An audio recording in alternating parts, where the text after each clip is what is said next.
Right. Hello, everyone. Thank you for joining us this week. This week, we're going to be interviewing the wonderful Caz Taylor. Hello, Caz.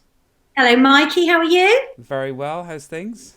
Yeah, very good. Thank you very much. Thank you for having me. Thank you for joining us. So, one I've been quite looking forward to because we get on very well, but I don't actually know much about your history and sort of where it all came from. So, for those who may not know you or who've just sort of talked to you on the phone and don't know too much, please introduce yourself and a little bit of what you do in the business. Okay, so my name's Caz Taylor. My official job title is Senior Brand and Digital Marketing Manager. I'm based at head office. Um, as I was saying, if you haven't met me, what you will notice when you do is that I am only 4'11". So I'm probably the smallest person in the whole business. So yeah, you just maybe look down if you're looking for me when we first meet. Small bundle of joy. Um, and in terms of Brasserie Barco, you've been with us how long now? So I started in November 2019. Gosh, Um, that's it. Wow.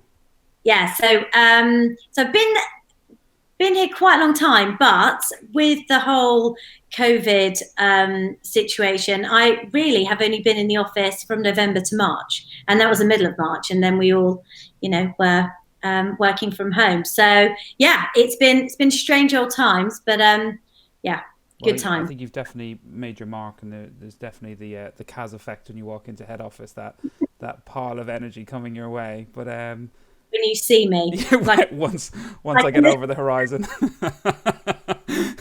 So, Kaz, marketing, is this something you've always done, always wanted to do? Where did it sort of kick off for you? Yeah, so I studied marketing at uni. I had a placement year that brought me back. I was at university in Cheltenham, and I my placement year brought me back to London. So I worked for the BBC Close show. So I was based in Hammersmith and had the best year. And then had to go back to Cheltenham, finish my dissertation, which was quite fun actually. I ended up getting an interview with the creative director of a company called TBWA, a guy called Trevor Beatty, who was the creative director for the FC UK campaign and also the Wonder Bra Hello Boys campaign. So he was an absolute star, was a big impact for my dissertation, but also really helped me focus my career in marketing and advertising. So when I graduated, I then just went straight into it. Amazing. And in terms of before BBCo, what were you up to before then? Because if I know correctly, you were doing something slightly different.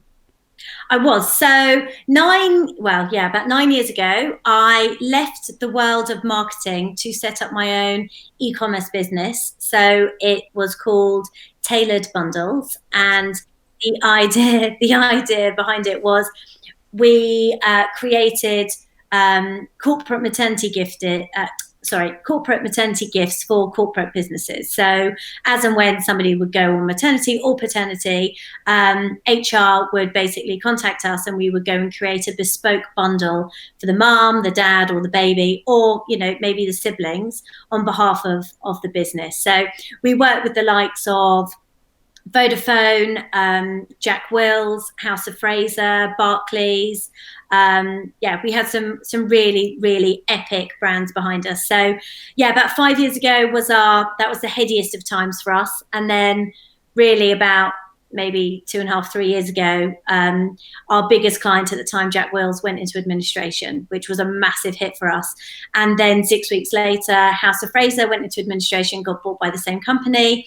So really, in a matter of a couple of months, without us really being aware, we'd lost a lot of business. So I had to go and change tact. So having already been using digital marketing in my business anyway, started to do some consultancy, and did a few amazing courses just to go and fill in my gaps.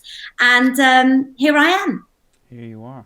working in digital marketing for the best brand ever. Whoosh! Never look back. Yeah, well, And actually saying that, so I don't know whether or not you know, but in Cheltenham, where obviously we've got a Brasserie Blanc, but that when I was at uni was Le Petit Blanc, and that's where me and my girlfriends used to go for our posh monthly set menus when I was sent vouchers by my mum from the Telegraph.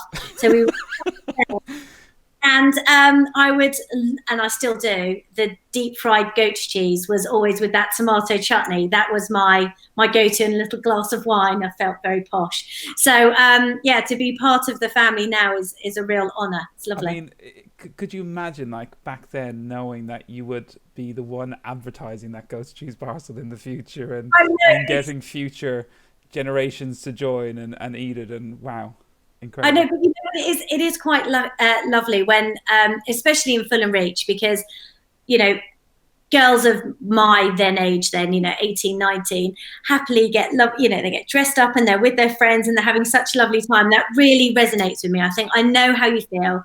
It's such a gorgeous surroundings to, you know, to be sitting in and having your photos taken. And I mean, I used to go and take my photos on an actual camera and have to go and get the film developed, you know.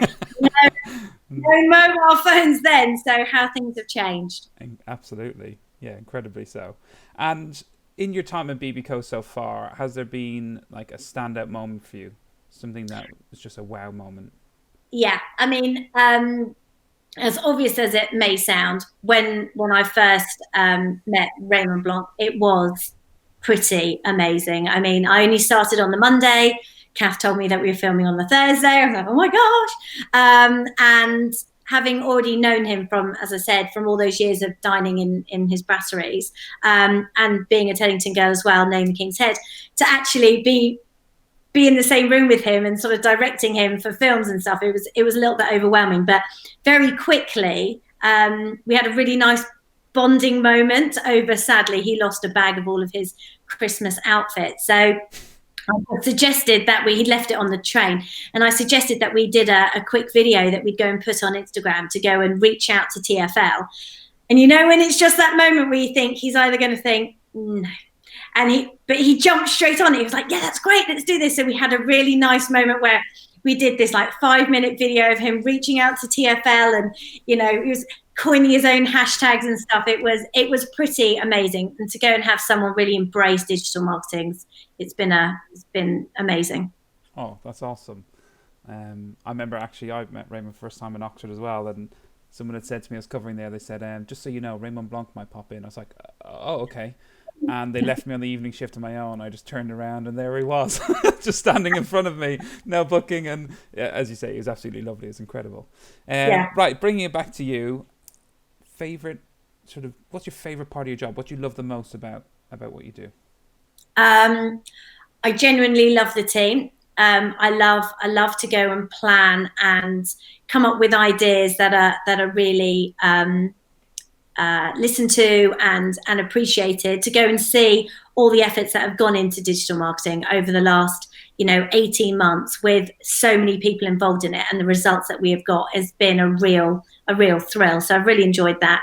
Yeah, and genuinely, like I say, the people, I have such an amazing job in the fact that there's so much content, so that makes my job very straightforward. But the people that we can bounce off, and the entrepreneurial spirit of ideas that people have, from ops, GMs, front of house chefs, everyone's got ideas that are so valid, and it's really, really such a thrill to be able to go and bring those to life and show other people, who and what we're all about, which I think is our real USP. We've got a lot of special people in the business. Yeah, absolutely. Hence these interviews. Nicely cued me in there, thank you.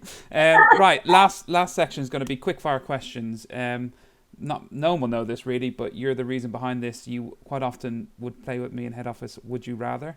In fact, you bought me a book for Christmas. So I'm going to just do a few quick fire questions. Don't think about it, just want your answer. Marmite, okay. Love it or hate it? I love it, but only thin splatterings. I'm not ladling it on. Okay, so you're a little bit on the fence there, but you're leaning towards love it. Yeah, but it's not love it, sort of like it, hate Absolutely it. Not. It's love it or hate it. It's love it or hate it. So I'll say love it. Okay. But I don't. You've alienated 50% of the business there, but that's fine. Right, next one. Autumn or spring?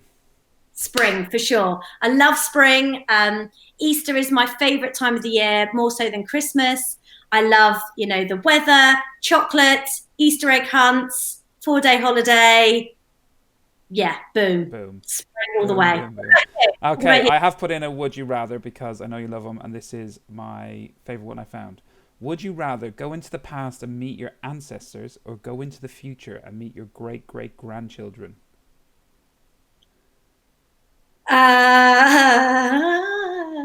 I think I'm going in the future. It's got to be.